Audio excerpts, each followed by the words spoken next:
నవీన్ కుమార్. ఈరోజు మీకు ఈ వీడియోలో యాప్స్ని ఎలా అన్ఇన్స్టాల్ చేయాలి, అలానే కంట్రోల్ ప్యానల్ నుంచి ఎలా అన్ఇన్స్టాల్ చేయాలి. కొన్ని సాఫ్ట్వేర్స్ మీరు కంట్రోల్ ప్యానల్ నుంచి మాత్రమే అన్ఇన్స్టాల్ చేయగలరు. కొన్ని యాప్స్ మాత్రం మీరు మైక్రోసాఫ్ట్ నుంచి డైరెక్ట్గా అన్ఇన్స్టాల్ చేయగలరు. అలా మీకు ఎలా చేయాలనేది మీకు చూపిస్తాను. మీరు సెట్టింగ్స్ ఓపెన్ చేసినట్లయితే ఇక్కడ చూడండి, ప్రీవియస్గా ఉన్న విండోస్ 10 మాదిరి విండోస్ 11లో ఉండదు, కంప్లీట్గా చేంజ్ అయిపోతుంది ఇంటర్ఫేస్ మొత్తం. ఇక్కడ మీకు అన్నీ ఇక్కడే కనిపిస్తాయి, సెట్టింగ్స్ కూడా. ఇక్కడ చూడండి, default apps, task bar settings, lock screen ఇక్కడ ఓపెన్గా ఉన్నాయి. ప్రీవియస్గా ఇలా ఉండేది కాదు. మీరు ఇప్పుడు యాప్స్ని అన్ఇన్స్టాల్ చేయాలంటే డైరెక్ట్ యాప్స్లోకి వెళ్ళండి. ఓన్లీ అన్ఇన్స్టాల్ మాత్రమే కాదు, దానికి సంబంధించిన అడ్వాన్స్డ్ సెట్టింగ్స్ కూడా ఇక్కడే ఉంటాయి. మీరు ఏ యాప్ని డిఫాల్ట్గా ఇస్తున్నారు, ఏ యాప్ని డిఫాల్ట్ బ్రౌజర్గా చేస్తున్నారు అనేది మీకు ఇక్కడే చూడవచ్చు. నేను ఇన్స్టాల్ యాప్లోకి వెళ్తున్నాను. ఇక్కడ మీకు కంప్లీట్గా మీ సిస్టంలో ఉండే యాప్స్ అన్నీ కనపడతాయి. మీరు డైరెక్ట్గా ఇక్కడే అయినా అని అన్ఇన్స్టాల్ చేయొచ్చు. కొన్ని సాఫ్ట్వేర్స్ ఇక్కడ అన్ఇన్స్టాల్ అవ్వవు, అలాంటివి మీకు కంట్రోల్ ప్యానల్లో అన్ఇన్స్టాల్ చేయాల్సి ఉంటుంది. ప్రజెంట్ మీకు ఒకటి చేసి చూపిస్తాను చూడండి. ఇక్కడ చూడండి, ఇందులో నేను ఒక సాఫ్ట్వేర్ని అన్ఇన్స్టాల్ చేసి చూపిస్తున్నాను. మైక్రోసాఫ్ట్ క్లిప్చాంప్ అని ఉంది కదా, నేను ఇక్కడ దీన్ని అన్ఇన్స్టాల్ చేస్తాను.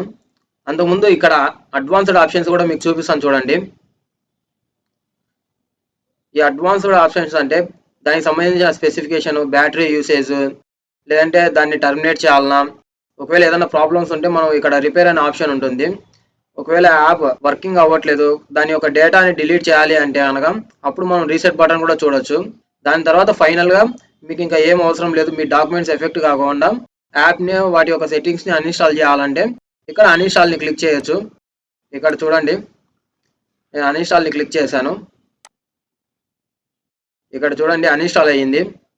మైక్రోసాఫ్ట్ క్లిప్చాంప్ అనేది లేదు ఇక్కడ.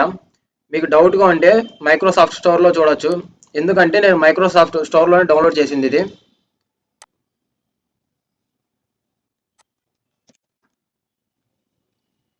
ఇక్కడ చూడండి, ఇన్స్టాల్ అని అడుగుతుంది. ఆల్రెడీ నా సిస్టంలో అన్ఇన్స్టాల్ అయ్యింది. ఇలా మీరు మీ యొక్క యాప్స్ని లేదా మైక్రోసాఫ్ట్ స్టోర్లోంచి డౌన్లోడ్ చేసిన యాప్స్ని మీరు డైరెక్ట్గా సెట్టింగ్స్లో నుంచి ఇలా మీరు అన్ఇన్స్టాల్ చేసుకోవచ్చు. మీకు ఇప్పుడు ఇది క్లోజ్ చేసి కంట్రోల్ ప్యానల్ చూపిస్తాను చూడండి. మీరు కంట్రోల్ ప్యానల్లో మీరు బ్రౌజర్లో నుంచి కానీ లేదంటే థర్డ్ పార్టీ నుంచి కానీ డౌన్లోడ్ చేసిన సాఫ్ట్వేర్స్ అన్ని మీకు కంట్రోల్ ప్యానల్లోనే ఉంటాయి.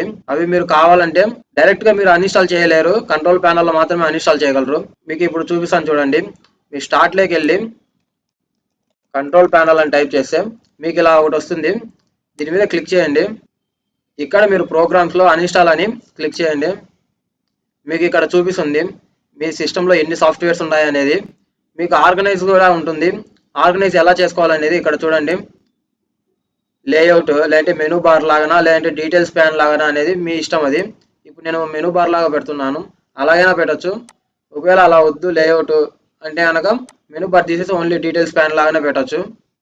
ఇక్కడ కూడా మీకు సార్ట్ చేయొచ్చు. మీడియం ఐకాన్స్ చేస్తే కనుక ఇట్లా వస్తుంది. జస్ట్ మనం ఫోల్డర్స్లో ఎలా పెడతామో అలా ఇక్కడ కూడా సెట్ చేసుకోవచ్చు.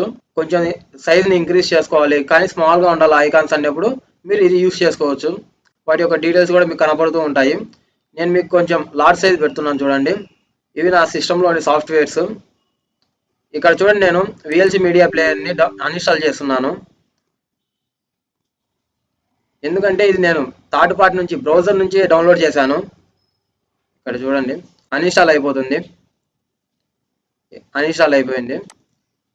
ఇలా మీరు మీ యొక్క సిస్టమ్ సాఫ్ట్వేర్స్ని కూడా మీరు కంట్రోల్ ప్యానల్ నుంచి మీరు అన్ఇన్స్టాల్ చేసుకోవచ్చు. ఈ వీడియో మీకు నచ్చినట్లయితే సబ్స్క్రైబ్ చేయండి, లైక్ చేయండి, షేర్ చేయండి. Thanks for watching.